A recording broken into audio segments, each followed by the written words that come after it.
तो चलिए स्टूडेंट्स, आज मैं आपके क्लास 12th प्रोबेबिलिटी चैप्टर की शुरुआत करता हूं। और देखिए, प्रोबेबिलिटी एक ऐसा चैप्टर है जो बहुत इंपॉर्टेंट है एकेडमिक पॉइंट ऑफ व्यू। कैसे सर? देखो 8th में भी यही चैप्टर था, 9th 10th 11th और फिर से 12th, है ना। स्कूल से कंसर्न आपके लास्ट क्लास है, स्कूल से कंसर्न, और ये चैप्टर लगभग आप 4-5 सालों से पढ़ रहे हैं। 9th में तो आपने एक अच्छे तरीके से पढ़ना स्टार्ट कर दिया था इस चैप्टर को। क्लियर है? तो जैसा हम जानते हैं प्रोबेबिलिटी का मीनिंग, बेटा जैसे सभी टीचर्स बताते हैं वही मैं बोल रहा हूं। इसका मतलब होता है सर पॉसिबिलिटी, है ना। आपने स्कूल में पढ़ा होगा, पॉसिबिलिटी बोलते हैं, और इसी को हिंदी में बोलते हैं सर संभावना। मतलब किसी चीज के होने की संभावना क्या है। सर कोई एग्जांपल अगेन जो टीचर्स देते हैं, क्या? इट मे रेन टुडे, है ना। ये बहुत ही पॉपुलर एग्जांपल है जो स्कूल में दिया जाता है प्रोबेबिलिटी के टाइम पे। इट मे रेन टुडे, आज बरसात होने की कितनी संभावना है। बाय सीइंग द क्लाउड या स्काई, या बाय सीइंग अदर फैक्टर्स जो हमारे वेदर विशेषज्ञ या वेदर स्पेशलिस्ट होते हैं वो देखते हैं और फिर बताते हैं। वही चीज हम देखते हैं भाई। अगर जनरल में जाएंगे तो हम क्या कहेंगे, हम छत पे जाएंगे, रूफ पे जाएंगे और देखेंगे बादल कैसे हैं, तो हो सकता है बारिश हो जाए, तो 10-5% संभावना है, वही प्रोबेबिलिटी है। समझ पा रहे हैं आप? ठीक है, तो अब हम इसको शुरू करते हैं। देखो मैं ना एक बार इसका थोड़ा सा बैकग्राउंड स्टार्ट करते हुए फिर बात करेंगे। देखिए मान के चलिए जो हमने प्रोबेबिलिटी को अभी तक पढ़ा है ना, क्लास 9th से बात करता हूं मैं, क्लास 9th या उससे पहले क्लास 10th। यहां पर हमने एक अलग बात सीखी थी, क्लास 10th। ठीक है, 10th को भी हम नंबर्स में ले लेते हैं, क्लास 10th। ठीक है, और अब क्लास 11th एंड 12th। देखो ध्यान से देखना, क्लास 9th में आपने क्या पढ़ा था sir? Statistical approach of probability. मतलब क्या है सर इस बात का मतलब ये है, मेरे को है ना यहाँ पर कोई कॉइन या फिर कोई डाई रोल नहीं करनी होती थी, ना कोई कॉइन उछालना ना डाई मेरे को रोल करनी होती थी। मतलब करना क्या होता था, कहता था कि एक सिक्का उछाला गया लगभग 50 बार, एक सिक्के को 50 टाइम्स उछाला गया और उससे कुछ डेटा निकला, एक बार हेड आया, दूसरी बार टेल आ गया, ये आ गया, वो आ गया, तो उसके बिहाफ पर हम प्रोबेबिलिटी निकालते थे। आप याद करने की कोशिश करें, that was called statistical approach. मतलब on the basis of the given data हम, यानी कि स्टैटिस्टिक्स दी होती थी, कुछ डेटा दिया होता था, उसके बिहाफ पर हम प्रोबेबिलिटी लिखते थे। फिर हम आए किस पर? Classical theory. वो हमने कब पढ़ी सर? क्लास 10th में theory.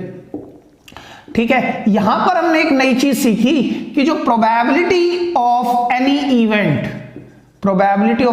Event equal to number of favourable outcomes divide by total number of possible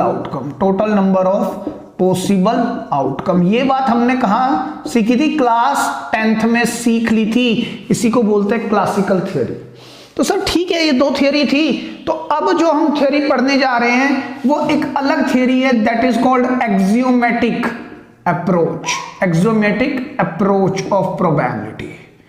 ठीक है, तो सर इसका यूज क्यों आ गया, क्या जरूरत आ गई ऐसी जो हमें वो कोई पढ़े? तो देखो इन दोनों में ना सब कुछ ठीक है, इनमें एक सबसे बड़ी लिमिटेशन है। एक लिमिटेशन क्या है? ये जो थ्योरम है दोनों एक ही पर काम करती है, एक ही बेसिकली प्रिंसिपल पर, क्या है? Equally likely events. मतलब सारे इवेंट्स अगर इक्वली लाइकली हैं, फर्दर मतलब कि अगर मैं ये कहूं probability of all possible outcomes are same. Equally likely का मतलब क्या है? प्रोबेबिलिटी किसकी? ऑफ ऑल पॉसिबल, जितने भी पॉसिबल आउटकम है उनकी क्या है सर? सेम है। जैसे मैंने कहा एक सिक्का हमने टॉस किया, तो क्या आ सकता है उस पे? हेड या फिर टेल। तो हेड आने की प्रोबेबिलिटी कितनी है? हाफ। टेल आने की प्रोबेबिलिटी कितनी है? हाफ। तो दोनों पॉसिबल आउटकम है, हेड भी आ सकता है, टेल भी आ सकता है। तो ये एक सिक्का उछालने पर पॉसिबल आउटकम यही दो हैं, तो इन दोनों की जो प्रोबेबिलिटी है ना सेम पर ही काम करता है। बस ये जैसे मैंने कहा एक डाई रोल की, डाई है ना, डाई मतलब एक पासा। डाई को हिंदी में क्या बोलते हैं? पासा, है ना, जो शकुनी उछालता था किसमें? महाभारत में। याद करने की कोशिश करें, और इसका प्लूरल लेंगे तो डाइस, दो पास, यानी एक से ज्यादा। है ना, पेयर होगा तो 2 ही होंगे। ये बात समझ में आ रही है? ठीक है, तो डाई, अगर मैं एक डाई को रोल करता हूं तो आने के क्या है, 2 3 4 5 और 6, ये पॉसिबल आउटकम है ना। तो हर एक की प्रोबेबिलिटी क्या है, इसके आने की प्रोबेबिलिटी क्या है सर, 1, कितने में से, 6 में से। इसके आने की प्रोबेबिलिटी क्या है, 2 के आने की, सर 6 में से ये आ जाए मतलब 1।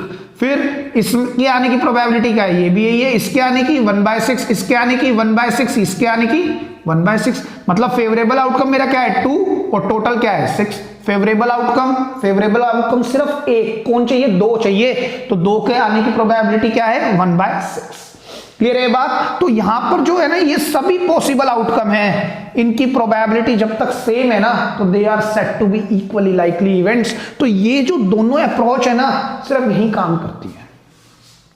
अब सर अगर इक्वली लाइकली इवेंट्स ना हो तो आपका एक मैथमेटिशियन हुए, मैथमेटिशियन जिनका नाम था, मैथमेटिशियन जिनका क्या नाम था, A.N. कोलमोग्रोव है ना, he was a Russian mathematician जिन्होंने 1933 में एक बुक लिखी, फाउंडेशन ऑफ प्रोबेबिलिटी। उसके अंदर इन्होंने एक अप्रोच दी जिसका नाम है axiomatic approach, which is based on certain axioms, which is based on certain axioms. Axioms का मतलब क्या होता है बेटा, अजम्पशंस, यानी कुछ अजम्पशंस पर बेस्ड ये एक्सियोमेटिक अप्रोच है जिसके अंदर हम इक्वली लाइकली इवेंट्स पर भी काम कर लेते हैं और अगर वो इवेंट्स इक्वली लाइकली नहीं है तब भी हम काम कर लेते हैं। तो बेसिकली ऐसा कुछ नहीं है कि ये अप्रोच आने की वजह से ये दोनों तो बैकडेटेड हो गई और ये खत्म हो गई, ऐसा तो बिल्कुल भी नहीं है। कि सर जब इन्होंने, जो कोलमोग्रोव थे, रशियन मैथमेटिशियन थे, उन्होंने कहा कि जो मैं अप्रोच लेके आ रहा हूं वो इक्वली लाइकली पर भी काम करेगी और अनइक्वली या फिर नॉट इक्वली लाइकली, है ना, नॉट लिख देता हूं मैं, नॉट इक्वली लाइकली पर भी काम करेगी, इक्वली लाइकली। तो जो इन्होंने इक्वली लाइकली की बात की ना वो कहीं ना कहीं यही बेस था। तो दैट इज द रीजन ये बैकडेटेड नहीं हुए, ये अभी भी चल रहे थे।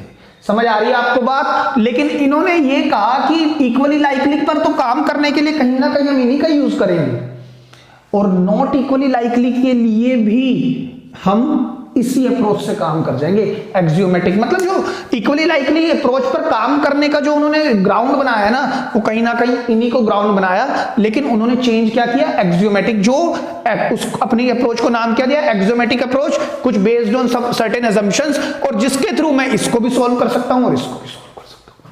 क्लियर हो रही है बात आपको? ये बात अच्छे से समझ आ रही है? तो अब है ना हम ये समझना स्टार्ट करेंगे व्हाट इज एक्सियोमेटिक अप्रोच और कैसे हम करते हैं। बेसिकली एक बात और मैं कहूंगा कि एक्सियोमेटिक अप्रोच समझने से पहले हम ना कुछ सर्टेन ग्लोसरी पर काम करते हैं कि ये ट्रायल क्या होता है, आउटकम क्या होता है, रैंडम वेरिएबल्स क्या होता है। ऑल्दो क्लास 11th का पार्ट था आपका, लेकिन फिर भी मैं एक बार और उसको ब्रीफ करके then will move to the axiomatic approach कि हम इस पर काम कैसे करना स्टार्ट करेंगे। ठीक है?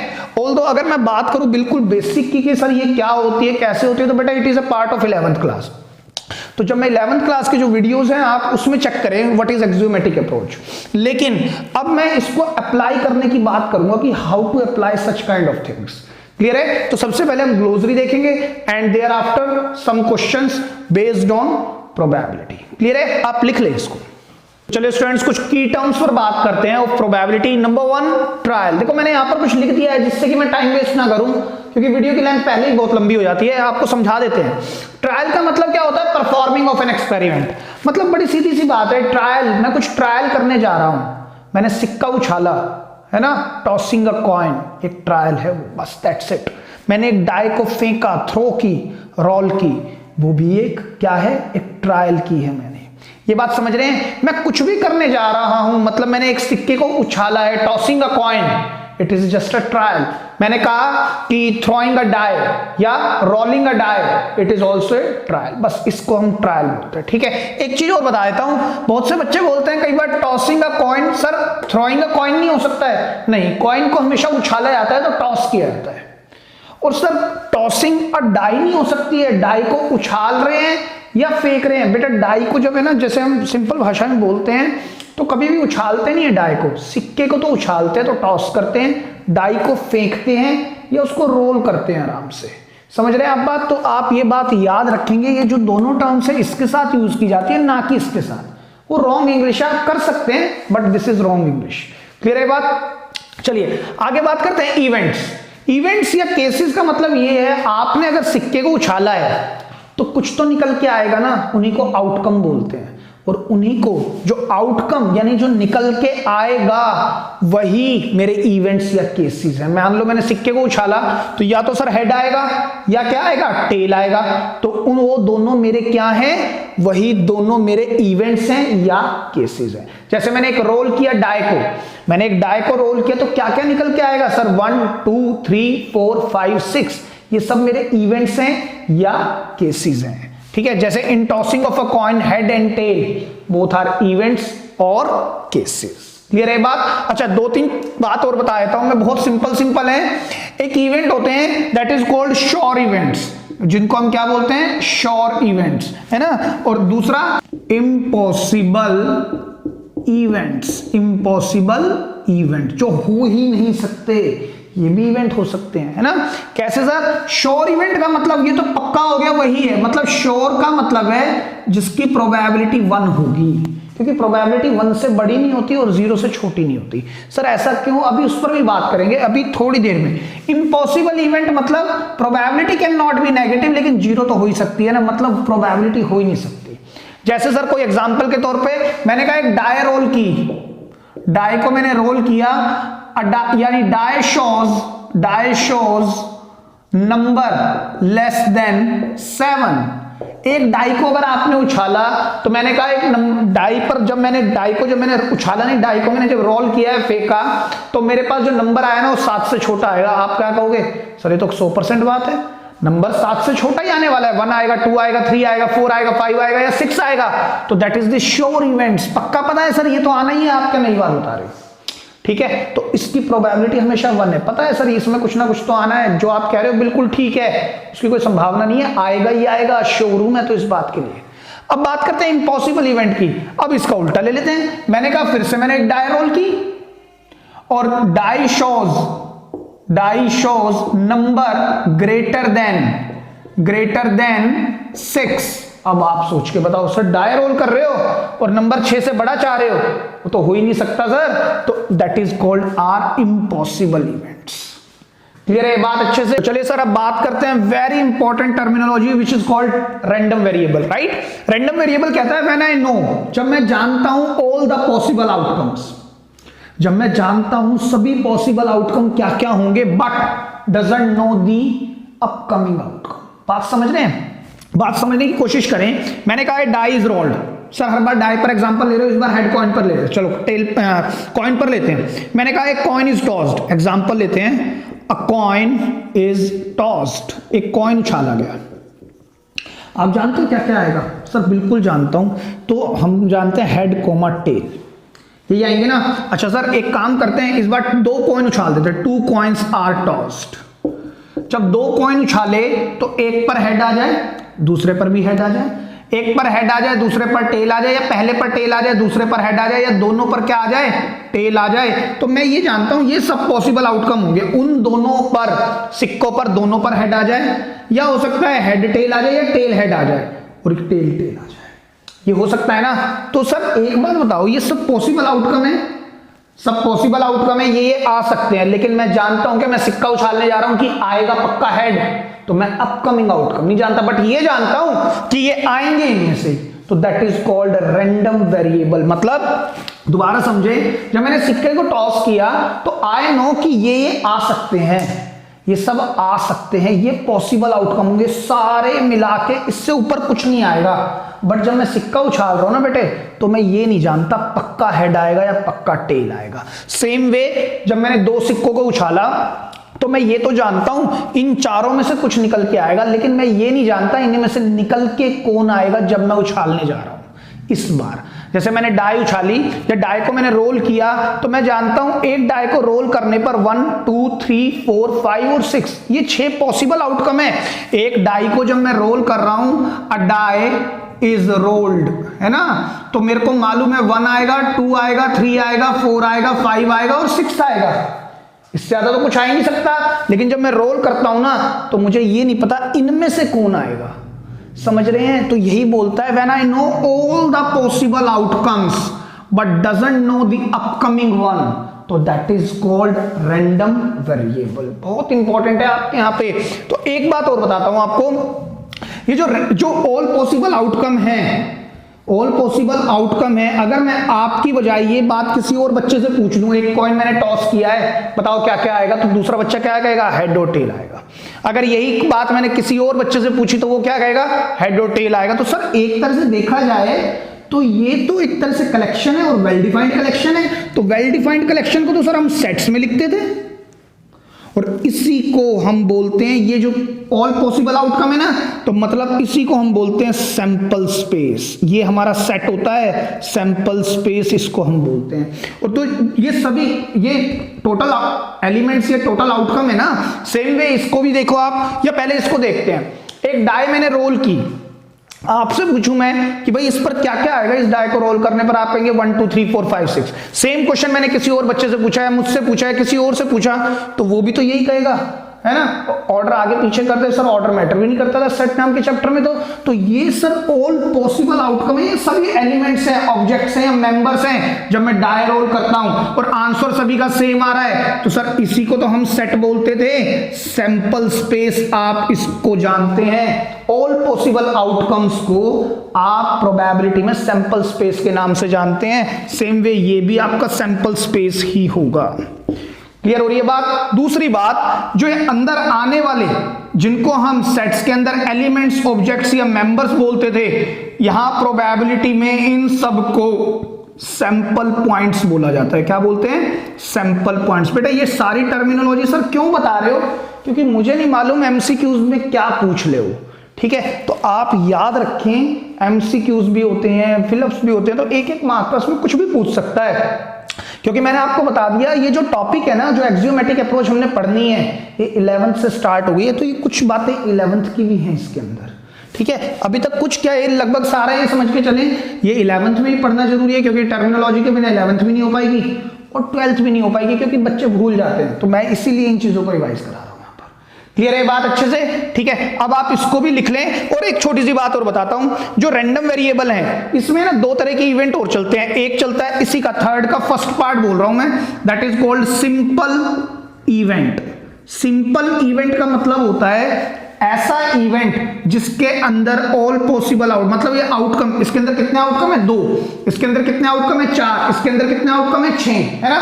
जब मैं यहां पर लिख देता हूं, if an event has only one क्या sir? Sample point, one sample point. अगर किसी भी इवेंट में केवल एक सैंपल पॉइंट है ना, यहां पर 2 है, मतलब यहां पर केवल अगर ये सैंपल पॉइंट है सिंगल, तो उसको हम सिंपल इवेंट भी बोलते हैं। अगर किसी इवेंट में केवल एक सैंपल पॉइंट है, केवल एक एलिमेंट है, केवल एक मेंबर है या ऑब्जेक्ट है, तो हम उसको सिंपल इवेंट बोलते हैं। बस इतनी सी बात आपने याद रखनी है। इसी तरह से एक और होता है इसी का, जिसको हम बोलते हैं कंपाउंड इवेंट। कंपाउंड इवेंट मतलब if an event has more than one sample point, जिस भी इवेंट में एक से ज्यादा सैंपल पॉइंट होंगे उस इवेंट को हम कंपाउंड इवेंट बोलेंगे। जैसे इसमें एक सैंपल पॉइंट नहीं है, एक से ज्यादा है, कितने हैं? 2, तो ये कंपाउंड इवेंट है। इसमें 4, ये भी कंपाउंड इवेंट है। इसमें 6, ये भी एक कंपाउंड इवेंट है। क्लियर है? ये फिर से मैं वही बात कर रहा हूं बेटा, ये टर्मिनोलॉजीज आपको पता होनी चाहिए, ठीक है। आप इसको लिख लें। तो चलिए स्टूडेंट्स, क्योंकि हमने सैंपल स्पेस पर बात कर ली है, तो बेटा एक बार के लिए हम सैंपल स्पेसेस को समझते हैं कि जो आपके कोर्स में जैसे हेड बेसिकली कॉइन पर बेस्ड क्वेश्चन होते हैं, डाई पर बेस्ड क्वेश्चन होते हैं, या फिर कार्ड्स पर बेस्ड क्वेश्चन होते हैं, तो उनके भी हम सैंपल स्पेस एक बार समझ ही लेते हैं। देखिए, अगर मैं कहूं, मैं बात कर रहा हूं किसकी सर? सैंपल स्पेस की, ठीक है। ध्यान से समझने की कोशिश कीजिएगा। व्हेन अ कॉइन, मैं पहला लेता हूं, when a coin tossed once, जब कॉइन एक बार उछाला गया तो जो सैंपल स्पेस होगा ना, आप कहेंगे सर ऑल पॉसिबल आउटकम यही होंगे, है ना। मैं ये बात किसी भी बच्चे से पूछूं तो वो यही कहेगा। तो basically it is a well defined set, है ना, जिसको हम एक सेट की तरह से कंसीडर करेंगे। तो देखिए कहीं ना कहीं सेट की जितनी भी प्रॉपर्टीज है ना यहाँ काम करती हैं, क्योंकि यहाँ पर एक सेट की एक्सटेंशन है। समझ रहे हैं बात को। दूसरी बात मैंने कहा when a coin is tossed twice, ठीक है, या मैं ये भी कह सकता हूं और टू कॉइन्स टॉस्ड साइमल्टेनियसली, यानी एक इकट्ठे दो कॉइन उछाल दिए गए। तो इसका जब सैंपल स्पेस हम लिखेंगे तो देखिए क्या होगा सर। देखिए ऐसा हो सकता है पहला कॉइन मैंने उछाला तो हो सकता है पहले हेड आ जाए, हो सकता है दूसरा कॉइन, मतलब ये हो रहा है कि एक कॉइन दो बार उछालना है। मान लो मेरी बारी है, अगर मेरी टर्न है तो मुझे वो कॉइन दो बार उछालने को मिलेगा। तो जैसे मैंने पहले उछाला, क्या आया, हेड आया, फिर मैं उसको दोबारा पिक करूंगा, दोबारा मैं उसको टॉस करूंगा। समझ रहे हैं बात को। फिर मेरी बात किसी और की टर्न आएगी, ठीक है। फिर देखिए मैंने एक बार पहले कॉइन उछाला, क्या आ गया, हेड, फिर मैंने दूसरा दोबारा पिक किया, फिर उछाल दिया, आ गया हेड। अब ये टर्न जाएगी किसी और के पास। अब जो दूसरा बंदा, मान लीजिए आपके, मैंने कहा अब आप उछालिए, तो आपको भी दो बार उछालना है। When a coin is tossed twice, तो सर मैंने उछाला तो हेड आया, फिर टेल आया। अब आपने फिर सिक्का मुझे उठा के दिया, क्या सर अब आपकी टर्न है, दोबारा उछालो। तो इस बार मैंने उछाला तो टेल आ गया पहले, तो सर एक केस ये भी हो सकता है। और अब की बार जब मैंने उछाला दोबारा से, क्योंकि मुझे सिक्का कितनी बार उछालना है, दो बार, तो सर इस बार हेड आ गया। या फिर सर इस बार टेल, यही मैक्सिमम पॉसिबल केसेस होंगे, यही मैक्सिमम पॉसिबल केस होंगे इसके। अच्छा एक चीज और सर, जब सिक्का हम एक एक करके उछाल रहे हैं, वन बाय वन, है ना, एक एक करके उछाल रहे हैं। मान लो मेरे पास एक ही कॉइन है, मैंने एक बार उछाला, क्या आया, हेड आया, फिर मैंने उसको दोबारा उठाया, फिर मैंने उछाला, क्या आया, फिर हेड आया। तो वो केस है ये। क्लियर है बात। नहीं तो बात सुनना ध्यान से, अगर मैंने कहा इस बार आप दो सिक्के ले लो इकट्ठे और दोनों को उछाल दो, एक सिक्के को वन बोल दो, एक को टू बोल लो, ठीक है, आपने दोनों उछाल दिए, तो सर दोनों सिक्कों पे क्या आ गया, हेड आ गया। तो ऐसा भी तो हो सकता है। बात तो एक ही है ना, चाहे मैं सिक्कों को एक एक करके उछाल रहा हूं, चाहे मैं साइमल्टेनियसली दो सिक्के टॉस कर रहा हूं। अब की बार मैंने क्या किया, दो सिक्के फिर उछाल दिए, पहले वाले पे हेड आ गया, दूसरे वाले पे टेल आ गया, या पहले वाले पे टेल आ गया, दूसरे वाले पे हेड आ गया, वो केस भी हो सकता है। या फिर दोनों सिक्कों पर ही सर टेल आ गया, तो सर बात तो वही है। हाँ बिल्कुल, अगर मैं बात करूं थ्योरेटिकली दोनों का मतलब अलग अलग है, लेकिन मैथमेटिकली आंसर सेम आ रहा है। बात समझ रहे हैं। इसका मतलब है एक एक करके सिक्का उछालना है, बिल्कुल साफ कंडीशन है, एक एक करके ही कंस्ट्रेंट है, एक एक करके उछालना है। दूसरा कहता है कि दोनों को इकट्ठे उछालना है, तो थ्योरेटिकली तो दोनों बात अलग अलग है ना। अगर मैं कहूं आपको एक एक करके उछालना है तो आप एक एक करके उछालेंगे, दोनों इकट्ठे उछालने तो दोनों इकट्ठे उछालेंगे, लेकिन मैथमेटिकली जो आंसर आ रहा है वो बिल्कुल सेम आ रहा है। ये बात समझने की है। अच्छा अब आप देखिए ध्यान से, इसके अंदर जो टोटल नंबर ऑफ केसेस आ रहे हैं ना, वो आ रहा है 2 की पावर 1, मतलब number of cases in sample space कितने आ रहे हैं, 1 2। यहां पर कितने आ रहे हैं, 1 2 3 4। जब दो सिक्के उछाले गए तो आंसर आ रहा है 2 की पावर 2। चेक करो, यहां आ रहा था 2 की पावर 1। क्लियर है बात। एक और निकाल के देखते हैं, थर्ड। देखो ध्यान से, व्हेन 3 कॉइन्स या when a coin is tossed thrice, एक कॉइन जब 3 बार उछाला गया, तो सर इसका सैंपल स्पेस क्या होगा। देखो जैसे पहली टर्न मेरी थी, जब भी मैं उछालूंगा तो 3 बार सिक्का उछालना है। मैंने पहला उछाला तो हेड आ गया, फिर मैंने उसको उठाया, फिर हेड आ गया, फिर मैंने उठाया, फिर हेड आ गया। ये रही बात। अब मैंने 3 बार सिक्का उछाल लिया, जो क्वेश्चन की रिक्वायरमेंट थी वो पूरी हो गई। अब आपके पास सिक्का गया, आपने उछाला तो हेड आ गया, फिर हेड आ गया, अब की बार सर टेल आ गया। ऐसा भी तो हो सकता है। फिर तीसरे बंदे के पास गई, उसने कहा पहले हेड आ गया, फिर टेल आ गया, फिर टेल आ गया। अब जब चौथे बंदे को दिया तो उसने कहा जी ये आ गया।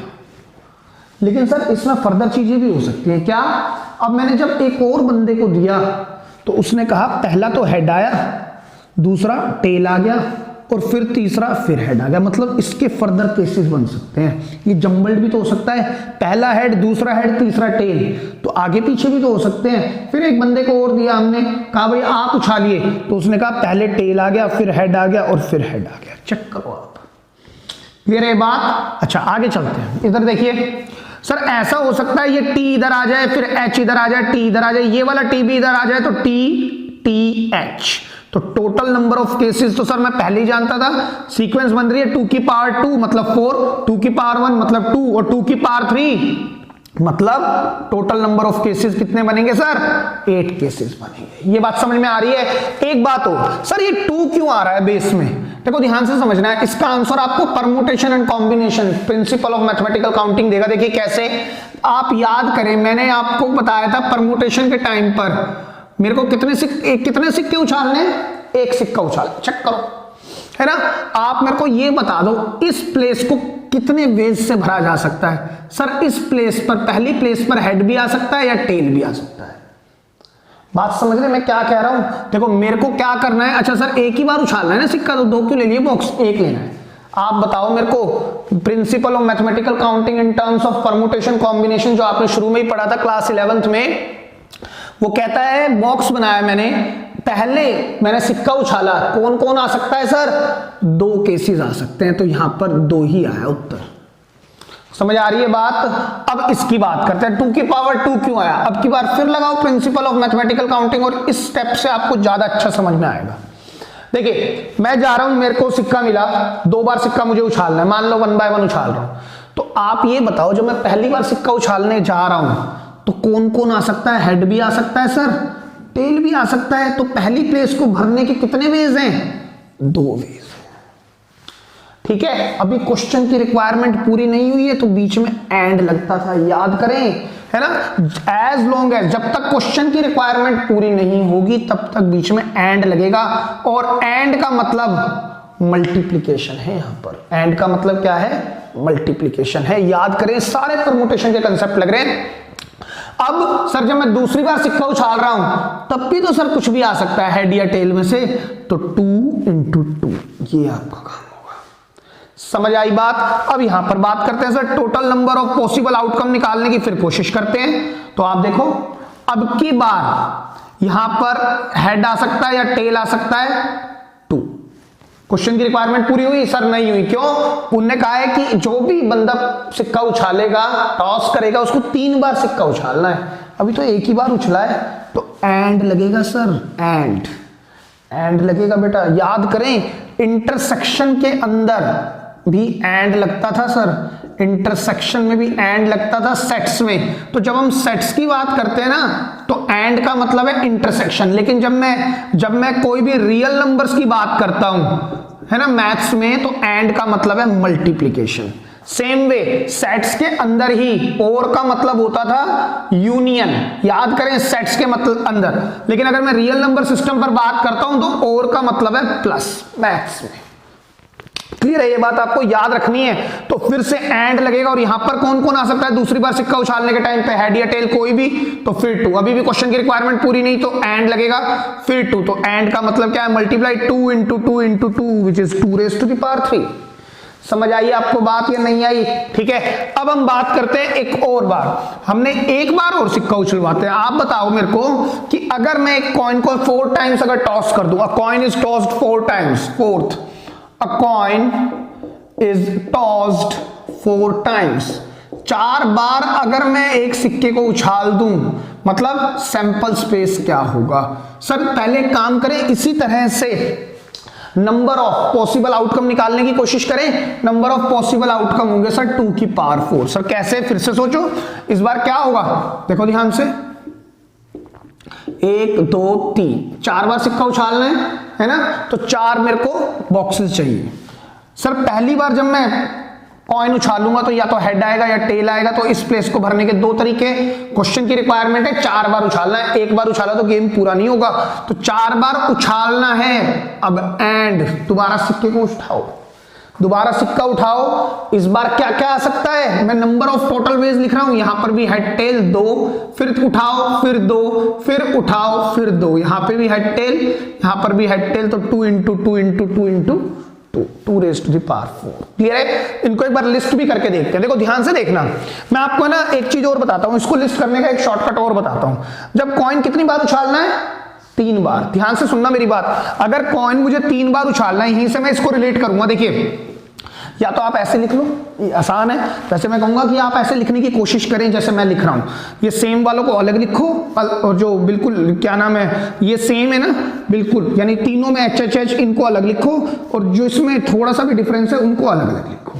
ये 2H वालों को इकट्ठा लिखा मैंने, 2T वालों को भी इकट्ठा लिखा। इस तरह से लिखने की कोशिश करें। लेकिन अगर कहीं फंस जाओ तो सबसे अच्छा तरीका है, आपको पता है कॉइन उछालने के लिए अगर 3 बार कॉइन उछाला तो टोटल नंबर ऑफ वेज कितने होंगे, या टोटल नंबर ऑफ केसेस कितने होंगे, पॉसिबल आउटकम वो होंगे 8 होंगे ना। तो सबसे अच्छा एक शॉर्टकट है, आप 4 बार लिख लो H, 4 बार क्या लिख लो? H, थोड़ी दूरी पर लिख लो, और 4 बार लिख दो T। ठीक है, 8 अगर टोटल नंबर ऑफ वेज हैं तो उसका 1/2 टाइम्स, 8 केसेस है ना, 8 केसेस थे, 8 का आधा करो, 4 बार H लिखो, 4 बार T करो, लिख दोगे। अब 4 का भी आधा कर दो तो कितने आए? 2, तो 2 बार H लिखो, 2 बार T लिखो, फिर 2 बार H लिखो, 2 बार T लिखो।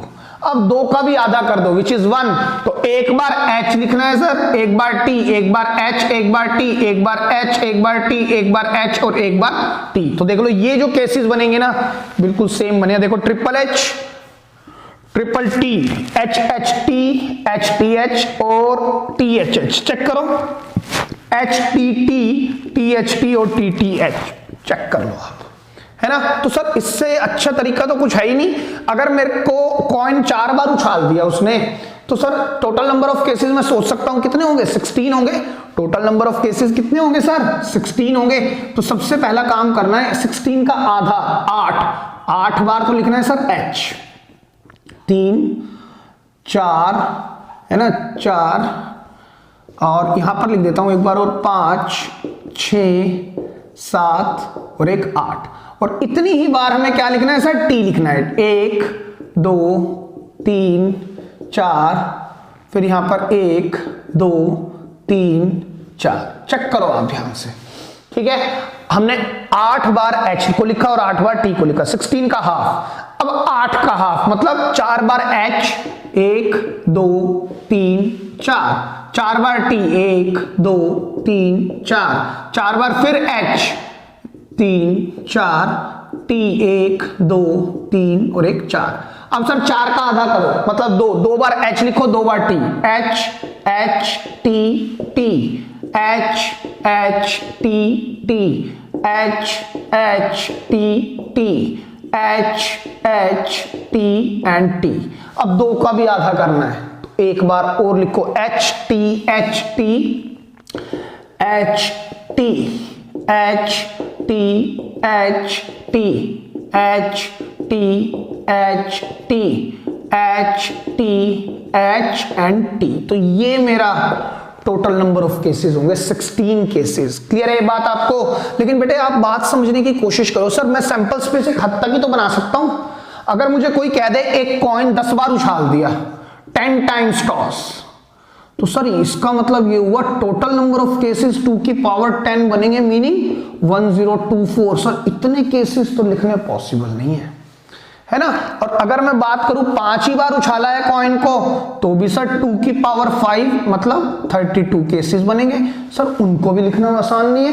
32 का हाफ करोगे, 16 टाइम H लिखोगे, 16 टाइम T, फिर 16 का हाफ करोगे, फिर HT। तो सर ये तो बहुत ही लेंथी प्रोसीजर है। तो इसीलिए सैंपल स्पेस तो हम एक लिमिट तक ही बनाते हैं, उसके बाद तो हम इन क्वेश्चंस को with the help of total number of cases से भी करते हैं। ये बात समझने की है।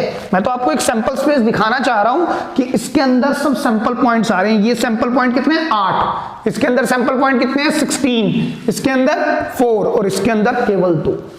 क्लियर है? ये बात याद रहेगी आपको कि कॉइन के केस में हम सैंपल पॉइंट्स या सैंपल स्पेस किस तरह से लिखते हैं और क्या सीक्वेंस पकड़ता है। अगर एक बार कॉइन उछला तो टोटल नंबर ऑफ केसेस 2 की पावर 1, 2 बार उछला तो 2 की पावर 2, 3 बार उछला तो 2 की पावर 3, 4 बार उछला तो 2 की पावर 4, 5 बार 2 की पावर 5। इस तरह से टोटल नंबर ऑफ केसेस तो मैं स्ट्रेट अवे निकाल सकता हूं। हाँ, सैंपल स्पेस लिख तो सकता हूं, लेकिन थोड़ा समय लगेगा अगर कॉइन 4 से ज्यादा उछले। क्लियर है बात आपको? अब हम बात करते हैं, कुछ बातें करेंगे अब डाई के बारे में, उसका सैंपल स्पेस देखते हैं किस तरह से बनाया जाता है। ठीक है, लिख लें आप इसको। तो देखिए स्टूडेंट्स, अब बात करते हैं एक डाई की। अगर एक डाई को रोल किया गया, एक पासे को फेंका गया है ना, और डाई को हम लोग अपनी बिल्कुल सिंपल भाषा में गिट्टा भी बोलते हैं, राइट, कि एक गिट्टे को फेंका गया या एक डाई को रोल किया गया या फिर एक पासे को फेंका गया, तो क्या क्या आएगा, सैंपल स्पेस क्या है, ऑल पॉसिबल आउटकम क्या है? तो आप जानते हैं सर 1 2 3 4 5 और 6। तो ये सर एक वेल डिफाइंड सेट है, जिससे भी पूछोगे ना वो यही आंसर करेगा।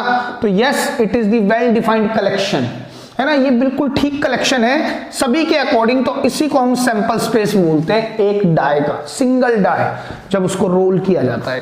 क्लियर है बात? अच्छा सर एक बात और, 6 है ना, अब आप इसका भी तरीका देखो, इसको भी फंडामेंटल प्रिंसिपल ऑफ काउंटिंग कहती है। मैंने एक डाई को रोल करना चाह रहा हूं, एक डाई को मैं रोल करने जा रहा हूं, तो आप बताओ मैं जब डाई को रोल करने जाऊंगा तो उस पर इस प्लेस को भरने के वेज कितने हैं, फिर से वैसे ही सोचना है। तो सर 1 2 3 4 5 और 6 इनमें से कुछ भी आ सकता है, तो इसको भरने के 6 तरीके हैं। तो ultimately total number of possible outcomes when a die is rolled is 6। ठीक है, इसको हम याद ऐसे रखेंगे 6 raised to the power 1, ऐसे आप याद रखेंगे। ठीक है, ये 1 हो सकता है आपको ना दिख रहा हो तो मैंने इधर लिख दिया है। क्लियर है? अब बात करते हैं जब 2 पासे फेंके गए, number 2, when a pair of die is rolled. जब दो पासे फेंके गए, 2 गिट्टे हमने फेंके, तो सर अब जब 2 फेंक रहे हो तो दोनों पे नंबर आएगा ना, बड़ी सीधी सी बात है, दोनों पे नंबर आएगा।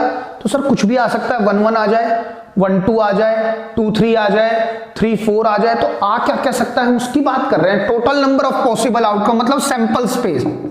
तो देखिए हो सकता है इस पर 1 1 आ जाए, मतलब पहला 1 हो, पहली डाई पर 1 हो और दूसरी पर भी 1 हो, ये पेयर आएंगे ना। दूसरा क्या हो सकता है, अगर मैं 1 को फ्रीज कर लूं तो 1 के साथ 2 भी तो आ सकता है सर। ऐसा भी हो सकता है 1 के साथ 3 आ जाए, मतलब पहली डाई पर मैंने मान लिया 1 ही आ रहा है 1 मिनट के लिए, क्योंकि लिखना है ना मुझे, तो सारे के सारे ऑर्डर में लिखना चाहता हूं, जिससे ऑर्डर में लिखने से याद रहेंगे। ठीक है, तो 1 3 आगे मैंने कहा 1 तो अभी फ्रीज है, तो दूसरे पे और क्या आ सकता है, 4 भी आ सकता है। 1 अभी भी फ्रीज है, पहली पर हो सकता है 5 आ जाए, 1 अभी भी फ्रीज है, 6 आ जाए। आपने कहा सर 1 के साथ दूसरी डाई पर यही आ सकते हैं, 1 2 3 4 5 6। अब मैंने कहा चलो पहली वाली डाई को चेंज करते हैं, उस पर अब 2 ला दिया हमने। तो सर 2 के साथ दूसरी डाई पे क्या क्या आ सकता है, सर 1 आ सकता है, बिल्कुल।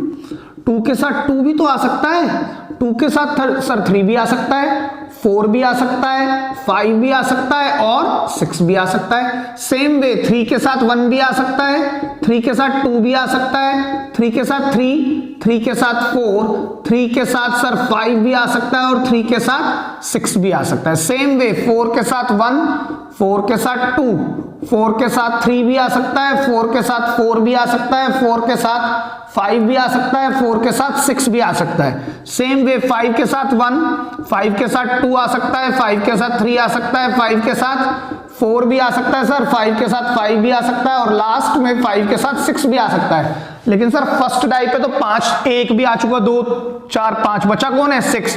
तो 6 1 6 2 6 3 6 4 6 5 एंड द लास्ट इज 6 6, है ना। इससे बड़ा नंबर तो आ ही नहीं सकता। तो again it is a well defined collection of sample points. तो ये इसका सैंपल स्पेस होंगे, जिसको हम सेट्स के थ्रू ही दिखाएंगे। ये वेल डिफाइंड है क्योंकि, क्लियर है बात।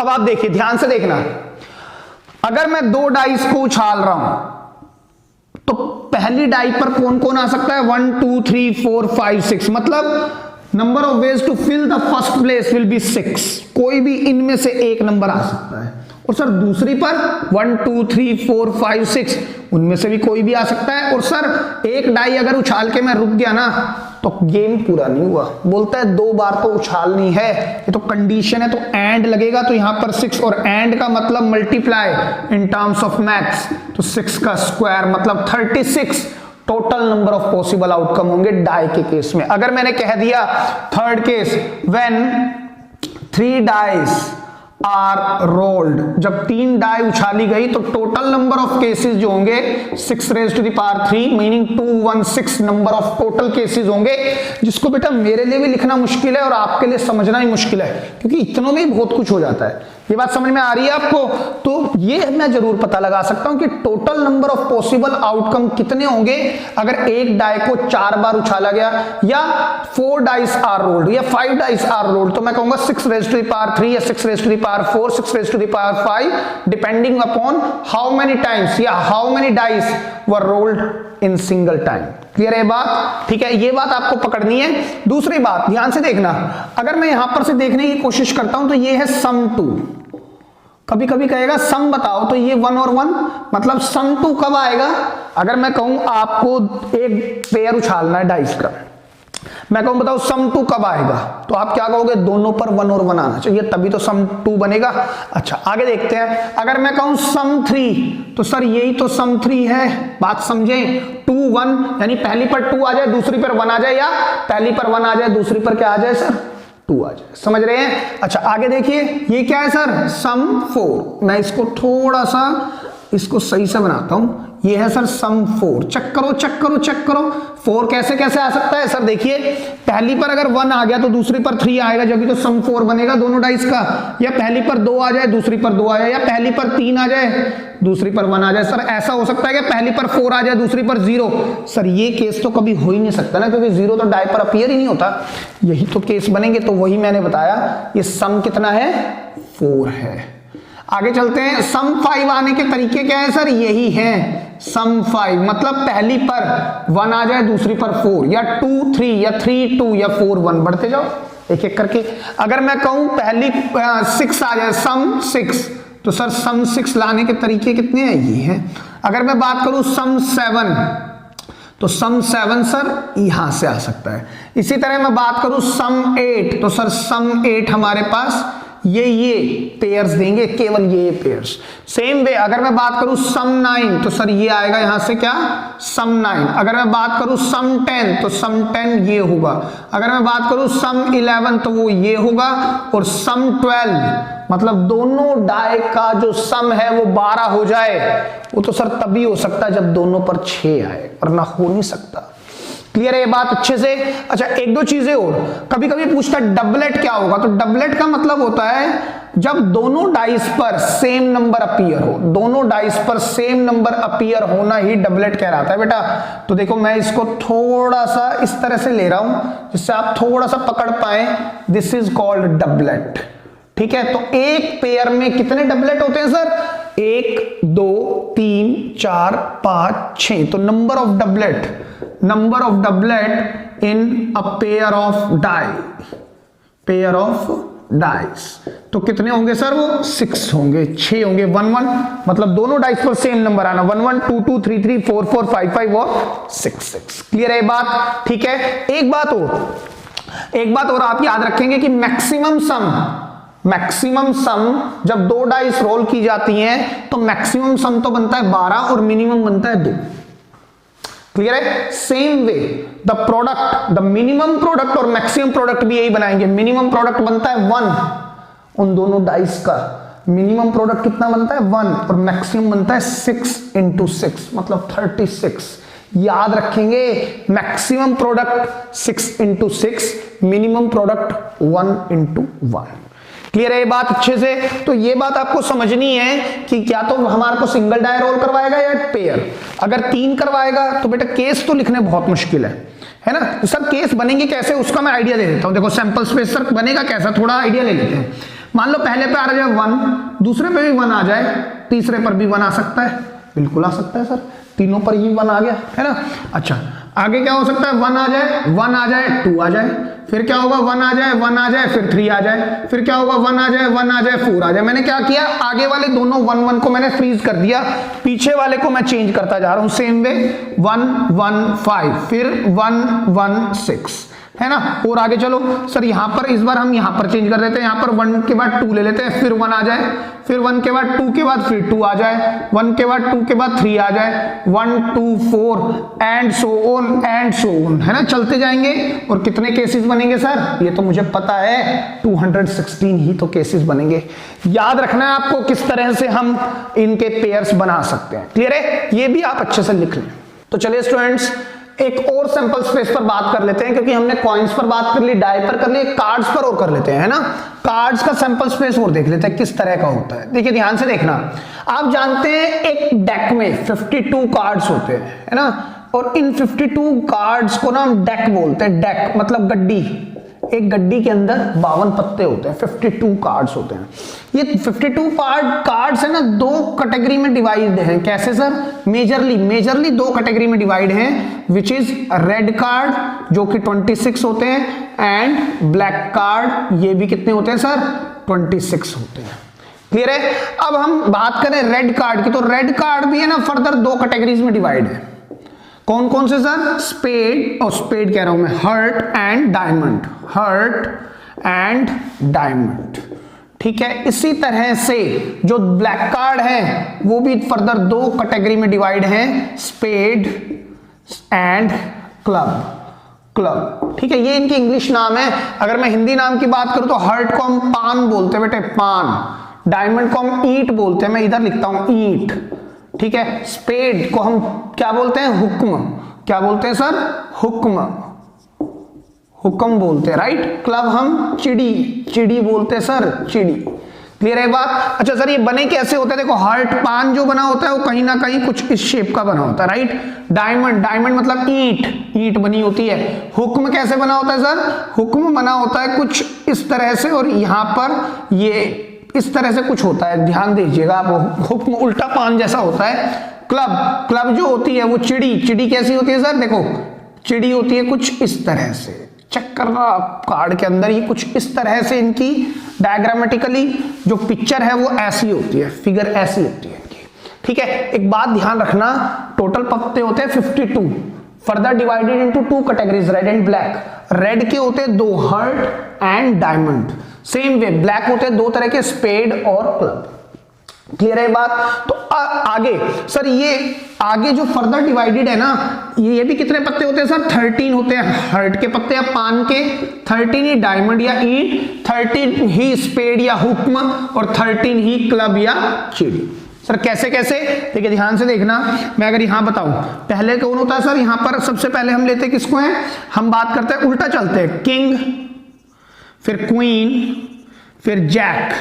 ठीक है। फिर कौन आता है सर, दहला, दस्सी, है ना, या 10 9 8 7 6 5 4 3 2 एंड द 1 को हम एस बोलते हैं। यहां पर भी इसी तरह चलते हैं, इधर भी कौन होता है, किंग, क्वीन, जैक, 10 9 8 7 6 5 4 3 2, और 1 नहीं होता, 1 को हम इक्का बोलते हैं, एस, है ना। सेम वे इधर चलता है क्या, यहां पर आता है कौन, किंग, फिर होता है क्वीन, जैक, 10 9 8 7 6 5 4 3 2 एंड एस।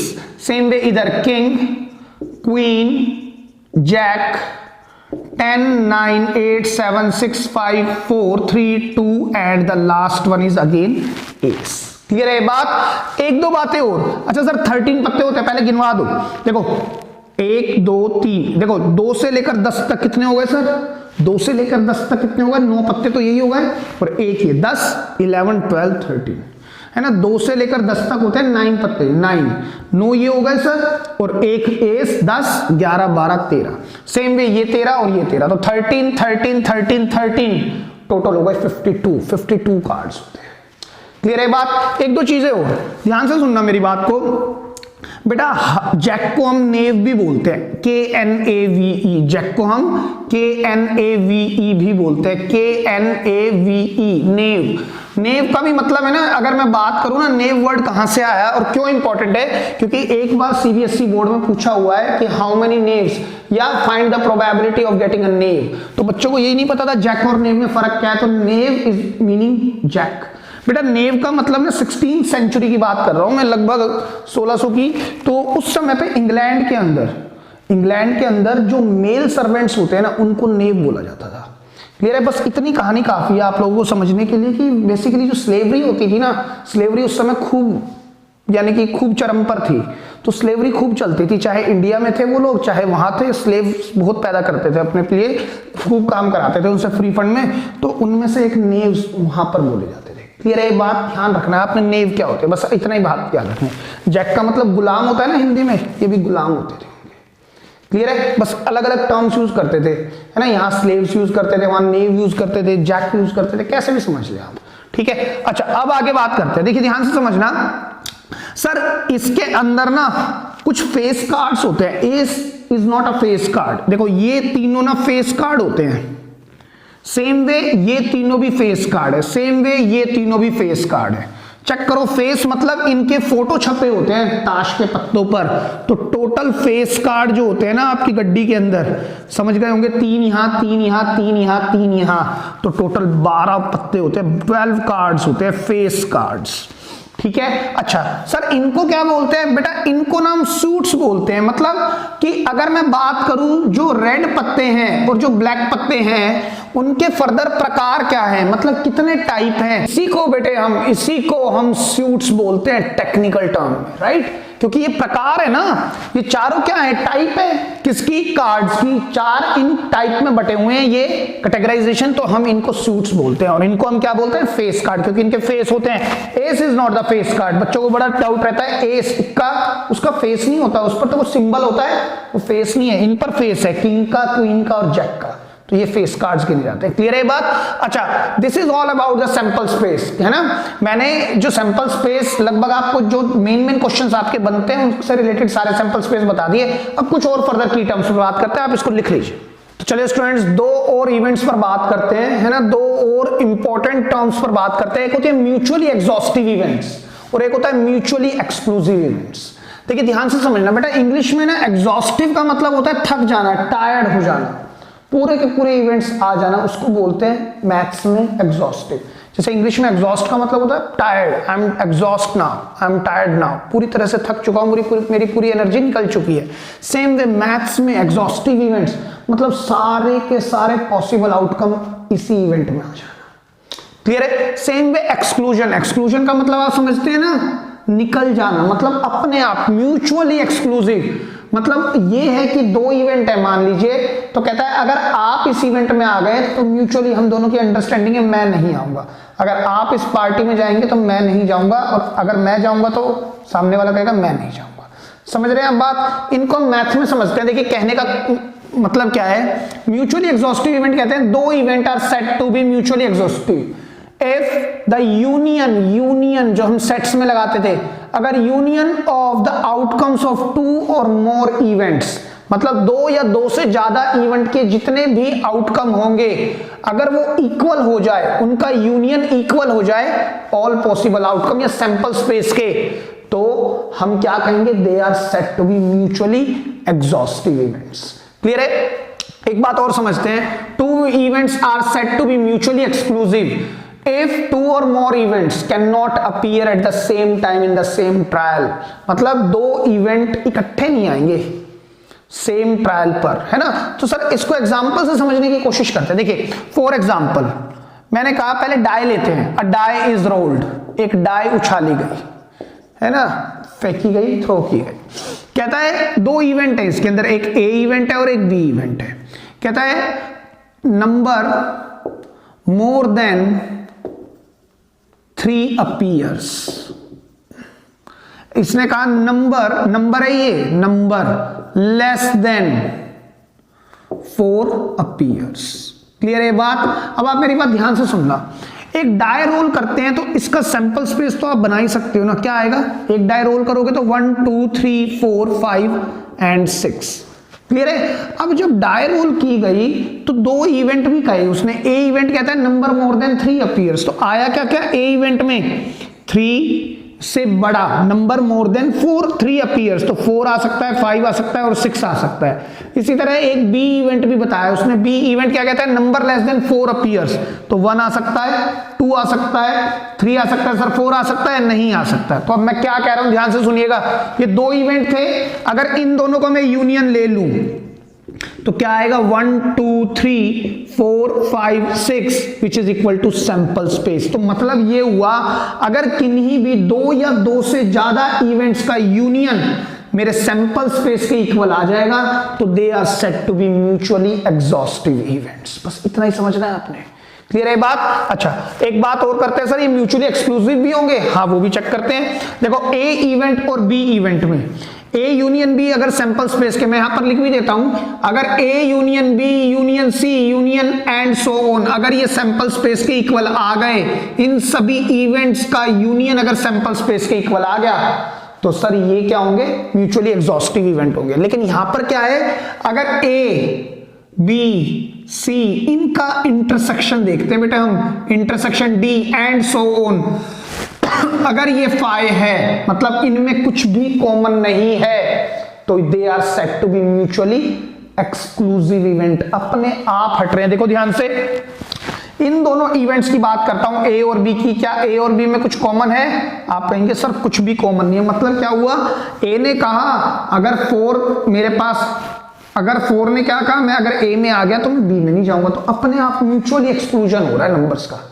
अगर मैं 5 ए में आ गया तो बी में नहीं जाऊंगा, तो A intersection B equal to 5। अगर ये कंडीशन है, या इंटरसेक्शन मान लो 2 से ज्यादा इवेंट है, उन सब का इंटरसेक्शन 5 के इक्वल है, तो they are said to be, all events are said to be mutually exclusive event. Clear है सर। एक एग्जांपल और ले लेते हैं, मान लीजिए मैंने कहा a pair of example when, या एक काम करते हैं सर, डाई को छोड़ो, इस बार कॉइन पर बात करते हैं। 2 coins are tossed, 2 coins are tossed, ठीक है। तो एक इवेंट लिया, ए इवेंट, ए इवेंट क्या कहता है, एटलीस्ट 1 head appears, ठीक है। और एक कहता है कि 2 tails appear, 2 tails appear, 2 tails नहीं 2 tail appears, ऐसे लिखे हैं इसको, अब ये राइट इंग्लिश है, ठीक है। अब मेरी बात सुनिएगा, 2 coin tossed, तो सर इसका सैंपल स्पेस क्या बनने वाला है, पहले दोनों पर हेड आ जाए, हेड टेल आ जाए, टेल हेड आ जाए और टेल टेल आ जाए। तो अगर इन दोनों इवेंट्स का यूनियन इसके इक्वल आ गया तो they are said to be mutually exclusive, right. तो हम एक काम करते हैं, ए सेट का सैंपल स्पेस निकालते हैं, कम से कम एक हेड, तो एक हेड तो टेल चलेगा, है ना, एक हेड आ गया कम से कम, तो सर इसके साथ टेल हेड वाला भी चलेगा, है ना। और इसको हम एक काम करते हैं, इधर लिखते हैं टेल हेड। तो सर एक और बात, कम से कम एक हेड, तो सर 2 हेड आ जाए वो भी चलेगा, लेकिन टेल वाले नहीं चलेंगे। तो बी कहता है दोनों टेल आने चाहिए, दोनों टेल ही आने चाहिए। तो सर क्या इन दोनों का यूनियन सैंपल स्पेस के इक्वल है, तो है, तो they are mutually exhaustive events, exhaustive events, सारे के सारे इवेंट्स इसने यहां उठा लिए, तो they are said to be exhaustive. अब सर इनको एक्सक्लूसिव भी चेक कर लें, देख के बताओ इन दोनों में कुछ कॉमन है क्या, इन दोनों में कुछ कॉमन है, सर कुछ भी कॉमन नहीं है, तो 5, तो they are said to be mutually exclusive event as well. तो सर हर इवेंट म्यूचुअली एक्सक्लूसिव होगा क्या, जरूरी नहीं है। देखो मैं कोई और लेता हूं यहां पर, फिर से मैंने एक और एग्जांपल लिया, यही ले लेते हैं, 2 coins are tossed, 2 coins are tossed, है ना। पहला मैंने इवेंट लिया क्या, एटलीस्ट 1 head, है ना। बी मैं ले लेता हूं एटलीस्ट 1 tail, इस बार मैंने क्या ले लिया, एटलीस्ट 1 tail। तो देखिए ध्यान से देखना, आप जानते हैं 2 कॉइन अगर उछाले तो उसका सैंपल स्पेस तो हमें पता है sir, head head, head tail, tail head and tail tail. अगर मैंने ए इवेंट की बात की तो कम से कम एक हेड, तो कम से कम एक हेड, हेड के साथ टेल आ जाए, टेल के साथ हेड आ जाए, या दोनों हेड आ जाए। अब की बार कहते हैं कम से कम एक टेल, तो सर टेल आ गया तो हेड आ सकता है, हेड आ गया तो टेल आ सकता है, या दोनों टेल भी तो आ सकते हैं, क्योंकि कम से कम एक टेल की बात हुई है। तो आप देखिए क्या इन दोनों का यूनियन, यूनियन क्या कहता था, यानी रिपीटिशन नॉट अलाउड, है ना। तो एच टी, ये और ये दोनों देखो दोनों सेम है और ये दोनों भी सेम है, तो इनमें से तो एक एक ही आएगा, H T, T H, T TT and HH, तो sir yes it is equal to sample space, तो again it is a mutually exhaustive event. लेकिन सर क्या ये म्यूचुअली एक्सक्लूसिव होंगे, उसको भी चेक करते हैं। आप बताओ इन दोनों में कुछ कॉमन है क्या? सर कॉमन है, कौन है? HT एंड TH, तो दे आर नॉट, इस बार ए इंटरसेक्शन भी फाई है क्या? नहीं है, तो इस बार ये म्यूचुअली एक्सक्लूसिव इवेंट नहीं है, नहीं है। यहां पर था क्योंकि यहां पर कुछ भी कॉमन नहीं था, यहां पर कुछ कॉमन है इन दोनों सेट्स में, तो they are not mutually exclusive event. Clear है बात? अब आप इसको लिख लें। तो चलिए स्टूडेंट्स, दो इवेंट्स पर बात करते हैं। कहता है इक्वली लाइकली इवेंट्स, है ना। इक्वली लाइकली इवेंट्स मैंने आपको स्टार्टिंग में बता दिया, when all outcomes with equal probability. मतलब अगर मैं जानता हूं, अगर मैं एक डाई को रोल कर रहा हूं तो 1 आने की प्रोबेबिलिटी 1/6, 2 आने की भी 1/6, 3 आने की भी 1/6, मतलब कोई भी एक इवेंट आने की प्रोबेबिलिटी 1/6 है। अगर मैं एक कॉइन उछाल रहा हूं तो हेड आने की प्रोबेबिलिटी भी हाफ है और टेल आने की भी हाफ है। तो इक्वली लाइकली इवेंट्स हैं वो, इक्वली लाइकली मतलब जो आउटकम आएंगे ना उन सभी की प्रोबेबिलिटी इक्वल है। ये बात मैं बता चुका हूं आपको, ठीक है। जिस पर आपकी दो अप्रोच, कौन कौन सी? स्टैटिस्टिकल अप्रोच और क्लासिकल थ्योरी काम करती है ना। हमें कौन सी पढ़नी है? Axiomatic approach. एक बात और करते हैं, फेवरेबल इवेंट्स। बेटा बहुत आसान है। फेवरेबल का मतलब क्या होता है? Cases which ensures the occurrence of an event are called favorable। Sir कैसे? देखो बात समझो, मैं एग्जांपल से समझाने की कोशिश करता हूं। क्या मैंने कहा? In throwing a die, in rolling a die, in throwing a die, a number greater than 4, है ना, टू बी अपीयर। तो मेरे लिए ना फेवरेबल इवेंट जो होगा, फेवरेबल आउटकम क्या होंगे मेरे लिए? फेवरेबल आउटकम क्या होंगे सर? वो होंगे 5 और 6। मतलब मुझे नंबर 4 से बड़ा ही चाहिए। मैंने कहा मैंने 2 कॉइन उछाले, मुझे एक पर हेड एक पर टेल चाहिए, वही मेरे फेवरेबल इवेंट है। जो मुझे निकालना है, जो मेरी रिक्वायरमेंट है, वही फेवरेबल है। बस इतनी सी बात है। क्लियर है बात अच्छे से? ठीक है। एक छोटी सी बात और समझते हैं, उस पर मैं इस थियरी को एंड करूंगा। 8th जो लास्ट है, प्रोबेबिलिटी। अब मैं आया हूं देखो प्रोबेबिलिटी पर। प्रोबेबिलिटी क्या होती है? Probability is the ratio of favourable divide by total, है ना। Favourable number of outcomes divide by total number of possible outcome. तो मैं प्रोबेबिलिटी को यहां पर लिखता हूं P से, फेवरेबल नंबर ऑफ आउटकम्स, या फेवरेबल नहीं, फेवरेबल आउटकम्स, है ना। आप ऐसे लिखते हैं इसको, divide by total number of possible outcomes, है ना। जितने भी आउटकम्स टोटल आ सकते हैं उनकी बात करता है। म्यूचुअली एग्जॉस्टिव भी बोल सकते हैं, है ना। अगर सारे के सारे इवेंट सैंपल स्पेस मतलब आउटकम के इक्वल हो जाए।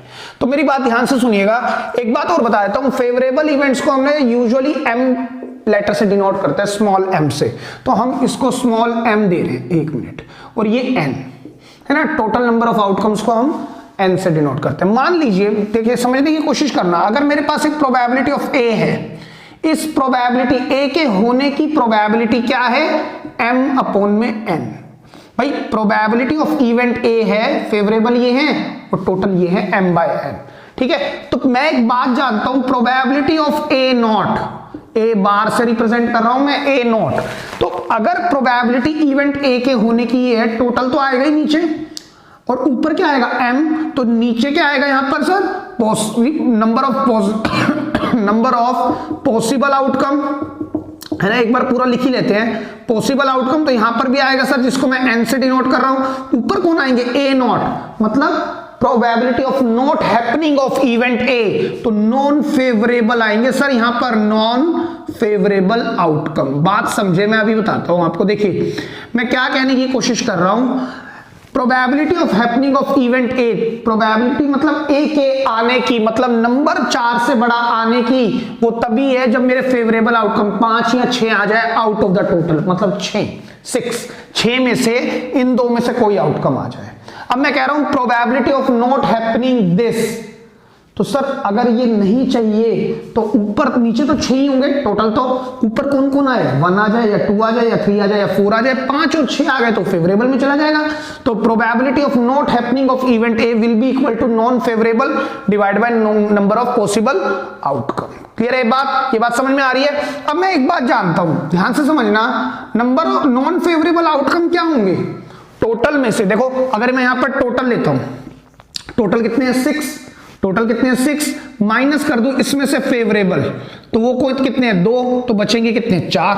मैं लिख सकता हूं ना, तो ये 4 इवेंट कौन कौन से हैं, ये 4 इवेंट 1 2 3 4 मतलब ये नॉन फेवरेबल है। तो मैं यहां पर भी तो लिख सकता हूं sir n minus favourable total में से। देखो टोटल में से अगर मैं फेवरेबल को हटा दूं तो नॉन फेवरेबल आ जाएंगे, अगर मैं मैथमेटिक्स के टर्म में लिखना चाह रहा हूं तो। क्लियर है बात। अब आप मेरी बात ध्यान से सुनना, ये पी ए नॉट है, अब मैं फिर से इसको सिंबॉलिक फॉर्म में लिखूंगा n माइनस m अपॉन में n, है ना। पहले मैंने यहां पर स्टेटमेंट लिखी, फिर इसको सिंबल में लिखा, फिर मैंने इससे स्टेटमेंट लिखी नॉट की, अब मैंने इसको सिंबल में लिखा। अब देखिए अगर मैं इसको ब्रेक कर दूं, और ये बात तो मैं बहुत बार बता चुका हूं, न्यूमरेटर से चीजें ब्रेक होती हैं ना कि डिनोमिनेटर से, तो ये आएगा क्या 1। तो m बाय n क्या है sir 1 minus m by n किसके इक्वल है, probability of happening of event A, और probability of not happening of event A ये है। तो therefore we can say probability of happening of event A, अगर मैं इसको इधर प्लेस करता हूं, plus probability of happening not happening of event A equal to 1। मतलब किसी भी इवेंट के होने की प्रोबेबिलिटी और उसके ना होने की प्रोबेबिलिटी का सम जो होता है ना वो 1 होता है। ये बात आप याद रखेंगे। एक बात क्या, probability can not be greater than 1, however can not be less than 0। Probability हमेशा 0 से बड़ी होगी और 1 से छोटी होगी, और 0 वाला ही इवेंट मैंने आपको बताया था इम्पॉसिबल इवेंट, है ना। ये प्रोबेबिलिटी 0 कब होगी, जब इवेंट हो ही नहीं सकता। मैंने कहा आज बारिश पक्का नहीं होगी, तो मेरे हिसाब से तो इम्पॉसिबल इवेंट है वो, समझे। आपने कहा जी 100% होगी, तो वो आपके लिए श्योर इवेंट का काम कर रहा है, श्योर इवेंट। क्लियर है बात। तो this is all about the theory of this बढ़िया चैप्टर प्रोबेबिलिटी। अब हम कुछ क्वेश्चंस लेना स्टार्ट करते हैं, लिख लें आप इसको भी। तो चलिए स्टूडेंट्स हम क्वेश्चंस की सीरीज स्टार्ट करते हैं, और मैंने सबसे पहले कॉइन पर कुछ क्वेश्चंस लेंगे, 4-5 questions, then will move to some other type, right. तो देखिए कहता है coin is tossed twice, find the probability of getting both heads, both tails, only one head, at least one head या at most one head। तो देखिए मेरी बात सुने सबसे पहले, as long as जिसका मैं सैंपल स्पेस बना सकता हूं, मैं सैंपल स्पेस बनाने की पूरी कोशिश करूंगा। एक कॉइन अगर 2 बार उछाला गया है तो मैं सैंपल स्पेस आराम से बना सकता हूं। क्या होगा सैंपल स्पेस, सर दोनों हेड आ जाए, एक हेड आ जाए टेल आ जाए, या टेल आ जाए हेड आ जाए, या दोनों क्या आ जाए टेल। अच्छा बेटे इसको भी आप शॉर्टकट से बना सकते हो। आप जानते हो जब 2 कॉइन उछाले गए हैं तो टोटल नंबर ऑफ इवेंट्स क्या होंगे 2 रेज़ टू द पावर 2, तो 4 हो गए, 4 का आधा मतलब 2 हेड लिखो और 2 टेल लिखो, फिर 2 का आधा करो 1, फिर 1 हेड 1 टेल, 1 हेड 1 टेल, आप ऐसे लिख सकते हो। जरूरी नहीं है कि वो 2 से ऊपर नहीं 3 से ऊपर ही लिखे जाएंगे, 2 पर भी लिखे जा सकते हैं, 3 पर भी। क्लियर है बात, ठीक है। तो अब आप मेरी बात सुनिएगा, find the probability of getting both the head, तो दोनों हेड, तो सर वो तो यही है, एक हेड आ जाए और फिर एक हेड आ जाए।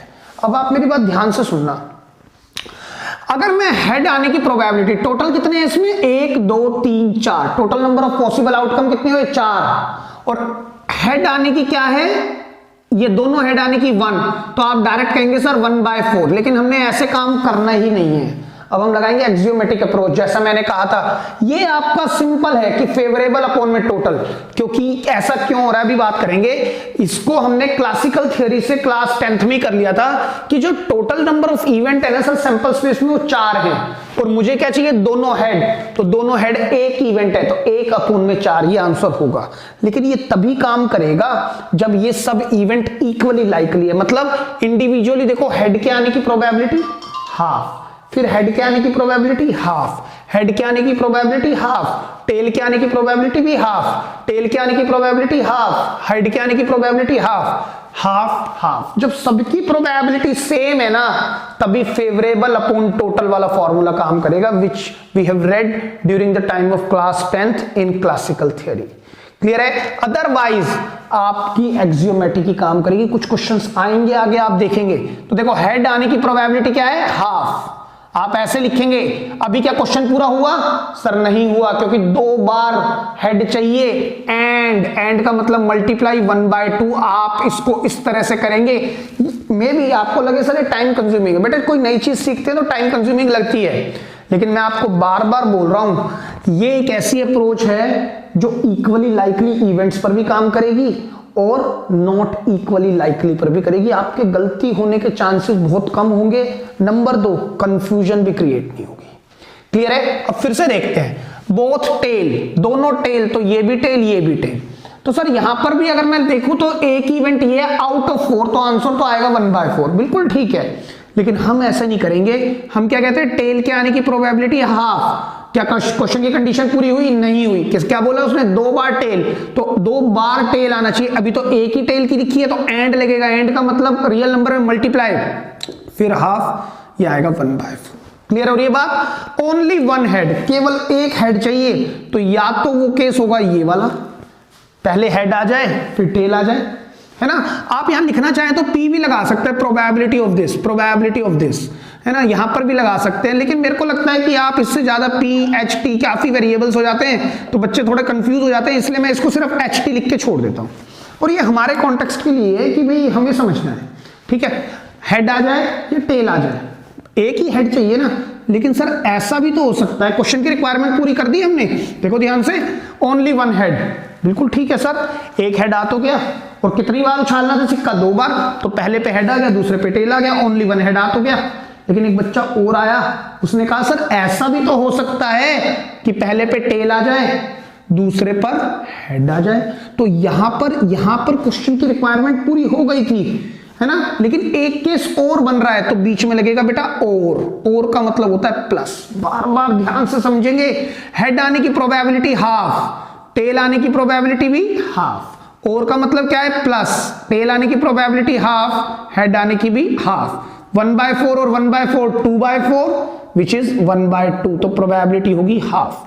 चेक कराऊं आपको यहां से? देखो इन सब की प्रोबेबिलिटी सेम है ना, तो इक्वली लाइकली इवेंट्स हैं, तो हम डायरेक्ट भी कर सकते हैं। देखो ओनली 1 हेड, केवल एक हेड यहां है, तो एक इवेंट ये हो गया और एक इवेंट ये हो गया। कितने इवेंट हो गए? 2 आउट ऑफ 4, 2/4 मीनिंग हाफ। आप ऐसे भी सोच सकते हैं, है ना? अब एक बात करते हैं, एटलीस्ट 1 हेड, कम से कम एक हेड आ जाए, कम से कम एक हेड, तो ये टेल होगा। या फिर एक बच्चा हो रहा है, उसने कहा सर ऐसा भी तो हो सकता है टेल के साथ हेड आ जाए। या फिर सर कम से कम एक हेड, तो सर दोनों भी तो हेड आ सकते हैं, दोनों भी तो हेड आ सकते हैं, है ना? तो और का मतलब है प्लस, हाफ आने की प्रोबेबिलिटी हाफ, एच आने की प्रोबेबिलिटी हाफ, हेड आने की, टेल आने की भी हाफ, फिर half, plus half into half. तो कितने हो गए सर? 3/4। चेक करो आप ध्यान से। और सर अगर इसको हम वैसे देखना चाहें तो भी डायरेक्ट कर सकते हैं। क्यों? They are equally likely events, हम डायरेक्ट कर सकते हैं इस क्वेश्चन को। एटलीस्ट 1 हेड, कम से कम एक हेड, यहां है और यहां भी, तो तीनों इवेंट गिने जाएंगे आउट ऑफ टोटल 4। क्लियर है बात? ठीक है, आगे बात करते हैं। एट द मोस्ट 1 हेड, ज्यादा से ज्यादा एक हेड, तो एक हेड आ जाए दूसरा टेल आ जाए, है ना? एक ज्यादा से ज्यादा एक हेड, इससे ऊपर नहीं, इतने ही या इससे कम। और का मतलब प्लस टेल हेड, ये भी तो हो सकता है। या फिर इस बार बच्चे ने कहा सर दोनों, बोलता है कि ज्यादा से ज्यादा एक हेड, ज्यादा से ज्यादा तो हो सकता है एक भी हेड ना आए तो ये काम करेगा।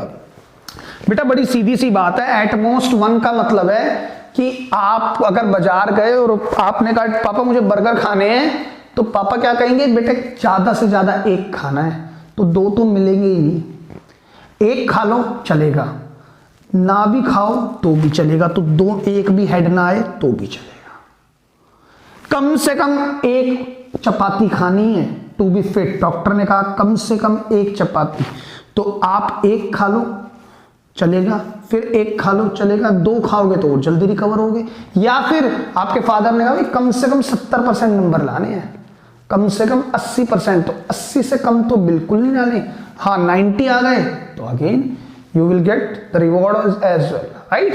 तो ये चीजें आपने देखनी है। हेड आने की प्रोबेबिलिटी 1/2, टेल आने की 1/2, टेल आने की 1/2, हेड आने की 1/2, टेल आने की 1/2, फिर टेल आने की 1/2, अगेन 3/4। क्लियर है बात। चलिए एक क्वेश्चन और देखते हैं। कहता है कॉइन इज टॉस 3 टाइम्स। इस बार जो सिक्का है ना बेटा 3 बार उछला है, तो 3 बार अगर उछला है तो सर इसका सैंपल स्पेस हम आराम से बना सकते हैं। इसका तो बना ही लो, है ना। क्या होगा सर, तीनों पर हेड आ जाए, 2 पर हेड आ जाए, 1 पर टेल आ जाए, 1 पर हेड आ जाए, 2 पर टेल आ जाए, या तीनों पर टेल आ जाए। लेकिन लिखने का स्टाइल देखें आप, जैसे मैं लिखने की कोशिश करता हूं वैसे ही आप पकड़ें, ठीक है। उसके बाद सर इसके तो फर्दर केसेस नहीं बनेंगे, इसके बन सकते हैं। अच्छा एक बात बताओ, इसके कितने केसेस बनेंगे?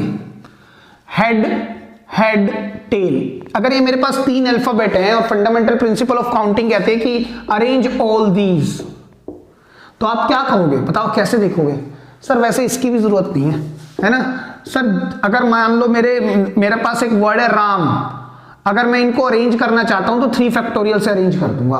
अगर मैं इनको भी अरेंज कर चाहता हूं तो 3 फैक्टोरियल से, लेकिन ये 2 बार रिपीटिशन आ रही है तो 2 फैक्टोरियल से डिवाइड कर दो। 3 फैक्टोरियल यानी 3 into 2 फैक्टोरियल अपॉन में 2 फैक्टोरियल, ये कैंसिल। तो इसको मैं 3 वेज से अरेंज कर सकता हूं। हाउएवर इसको मैं 6 वेज से अरेंज कर सकता हूं। क्यों? क्योंकि इसमें रिपीटिशन नाम की चीज भी है। तो ये फर्दर जब आप इसको क्या करेंगे, इसको आप परम्यूट करेंगे ना, तो हम इसको HTH और THH, देख लो 3 ही केस बन रहे हैं, 3 ही तो केस बन रहे हैं सर, है ना। सेम वे HTT, है ना। इसको मैं कितने नंबर ऑफ वेज से अरेंज कर सकता हूं? 1 2 3। तो सर 3 फैक्टोरियल से मैं इसको अरेंज कर सकता हूं। कैसे? 3 फैक्टोरियल से अरेंज ही तो होंगे सर। देखो यहां पर क्या है, HTT। चलो मैं इससे बताता हूं। यहां पर पहली प्लेस पर कौन कौन आ सकता है? HTT, 3 में से कोई भी एक। अगले पर 2, अगले पर 1, तो 3 फैक्टोरियल तो ये हो ही गया, 3 into 2 into 1। लेकिन सर ये रिपीटिशन भी है तो डिवाइड बाय 2 फैक्टोरियल। नहीं तो मैं जानता हूं किसी भी नाम को अरेंज करने के, किसी भी अल्फाबेट्स को अरेंज करने के उतने ही फैक्टोरियल वेज हैं जितने वो हैं। 3 है तो 3 फैक्टोरियल, 4 है तो 4 फैक्टोरियल, 5 है तो 5 फैक्टोरियल। तो यहां पर कितने हैं? 3 है तो 3 फैक्टोरियल, लेकिन रिपीटिशन है तो उतने ही फैक्टोरियल से डिवाइड करेंगे, तो फिर से 3 वेज से होंगे, THT एंड TTH। तो total number of possible outcomes when 3 coins are tossed are 8 हो गए ना। ठीक है, ये बात समझ में आ गई होगी आई होप। अब हम आगे बढ़ते हैं कि किस तरह से इस क्वेश्चन को लगाएंगे। देखिए कहता है ऑल 3 हेड, तीनों हेड आ जाए। तीनों हेड का मतलब यही तो होगा सर, मैंने सिक्का उछाला, हेड हेड हेड, तीनों हेड आए हैं। हेड आने की प्रोबेबिलिटी 1/2, फिर हेड आने की 1/2, फिर हेड आने की 1/2, तो ये आएगा 1/8। यही एक्सियोमेटिक है, मैं यूज बता रहा हूं आपको इसका। नहीं तो सर मैं तो डायरेक्ट कर सकता था इसको। टोटल नंबर ऑफ आउटकम कितने हैं? क्लासिकल थियरी लगाओ, फेवरेबल अपॉन में टोटल। फेवरेबल क्या है सर? 1 अपॉन में कितनी है टोटल? 8। आंसर तो सर यही आएगा। ये आएगा बिकॉज इन सब के आने की प्रोबेबिलिटी सेम है। चेक कराऊं आपको, इसके आने की प्रोबेबिलिटी भी 1/8 है, इसकी भी, इसकी भी, इसकी भी, इसकी भी। इन सब इवेंट्स के आने की प्रोबेबिलिटी सेम है ना, तभी क्लासिकल थ्योरी काम कर रही है, वरना कर नहीं पाएगी। ठीक है, ये बात ध्यान से सुनना मेरी। ओनली 2 हेड, तो 2 हेड 1 टेल, केवल 2 हेड। तो सर जरूरी थोड़ी है यही केस बने। बात समझे, एक बच्चे ने कहा या फिर एक बंदे को उसने सिक्का दिया, क्या सिक्का उछालो और 2 हेड ही लाने हैं, तो कहेगा ठीक है हेड हेड टेल। अब किसी और को दिया तो उसने क्या कहा, जरूरी थोड़ी इसी सीक्वेंस में आए, ये पूरी सीक्वेंस वैलिड है सर यहाँ तो यहां पर हो सकता क्या है HTH, या फिर ये भी तो हो सकता है सर THH। ये क्वेश्चन की रिक्वायरमेंट पूरी कर रहा है, ठीक है। उसके बाद ये केस भी हो सकता है, तो बीच में और आ रहा है, प्लस का साइन इंडिकेट कर रहे हैं उससे। क्लियर है? तो हेड आने की प्रोबेबिलिटी कितनी है 1/2, फिर 1/2, टेल आने की 1/2, यहां पर भी यही हो रहा है, प्लस 1/2, 1/2, फिर 1/2, फिर 1/2, 1/2 और 1/2। अब देखिए इन तीनों में से या तो 1/8, 1/8, 1/8, तो आप डायरेक्ट कर लो, चलो 3/8 लिख लेते हैं। अब कहता है ओनली 1 हेड, ओनली 1 हेड मतलब 1 हेड, तो 2 क्या होंगे टेल। लेकिन आपने कहा सर क्वेश्चन की रिक्वायरमेंट तो पूरी हो गई कि 1 हेड चाहिए और 3 बार सिक्का उछालना है, 3 बार सिक्का भी उछला और 1 हेड आया। लेकिन ये केस जरूरी थोड़ी है, ये भी तो हो सकता है टी एच टी, या ये केस भी तो हो सकता है टी टी एच। तो हेड आने की प्रोबेबिलिटी हाफ है, टेल आने की भी हाफ है, फिर हाफ है ना। फिर ब्रैकेट और लगाओगे प्लस, फिर हाफ हाफ, फिर हाफ, फिर लगाओ प्लस हाफ हाफ और फिर से हाफ। तो अल्टीमेटली जो आंसर आएगा क्या आएगा सर यहाँ पर, इक्वल टू 3/8। अच्छा एक चीज और बताऊं बेटा आपको, या तो आप ऐसे कर लो, नहीं तो आप ये जानते हो जो जितनी इसकी होगी उतनी ये दे रहे हैं, उतनी ये दे रहे हैं, क्योंकि इक्वली लाइकली है, तो इनटू में 3 भी कर सकते हैं आप डायरेक्ट। नहीं तो आप ऐसे भी समझो 1/8 1/8 1/8, या तो ये पूरा ब्रैकेट इन तीनों से कॉमन ले लो, तो आप क्या कहोगे 1/2 1/2 1/2 कॉमन ले लिए सर, अंदर क्या बचेगा यहाँ पर 1 + 1 + 1, तो 1/8 इनटू में 3/8। आप ऐसे भी लिख सकते हो, ठीक है। ये बात समझने की हम कर कैसे रहे हैं। आगे चलते हैं। एटलीस्ट 2 हेड, कम से कम 2 हेड आने चाहिए, तो हेड हेड टेल। तो क्या एक इवेंट पूरा हो गया? हाँ सर देखो ना, 2 हेड आ गए, 1 टेल आ गया, क्वेश्चन की रिक्वायरमेंट तो पूरी हो गई। लेकिन ऐसा भी हो सकता है और कि पहले हेड आ जाए, फिर टेल आ जाए, फिर हेड आ जाए, तो केस तो बन सकते हैं। ऐसा भी तो हो सकता है ऐसे आ जाए, या उसने तो कहा है कम से कम 2 हेड, कम से कम 80% नंबर लाने हैं, 90 लाओगे तो भी चलेगा, तो तीनों हेड भी तो आ सकते हैं सर। तो यहां पर क्या लिखेंगे 1/2 1/2 1/2, फिर प्लस लगाएंगे, फिर 1/2 1/2 and 1/2 plus 1/2 1/2 and 1/2 plus 1/2 1/2 and the last 1/2, 1/8 1/8 1/8 1/8, तो दिस इज 4/8। आप कैंसिल करेंगे, हाफ आएगा। क्योंकि ये इक्वली लाइकली इवेंट है, आप डायरेक्ट भी कर सकते हो, मैंने आपको बता दिया क्लासिकल थ्योरी लगेगी, क्योंकि ये सबकी प्रोबेबिलिटी सेम है। When the probability of all the possible outcome is same, they are said to be equally likely. सभी की सेम है, तो आप इस पर क्लासिकल थ्योरी लगा सकते हो, ठीक है।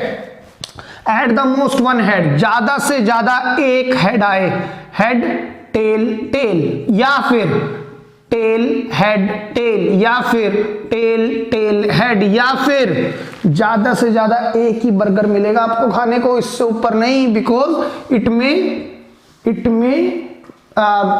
हर्ट टू योर हेल्थ, है ना, आपकी हेल्थ को भी ये खराब कर सकता है। दैट इज द रीजन तीनों टेल आ जाए।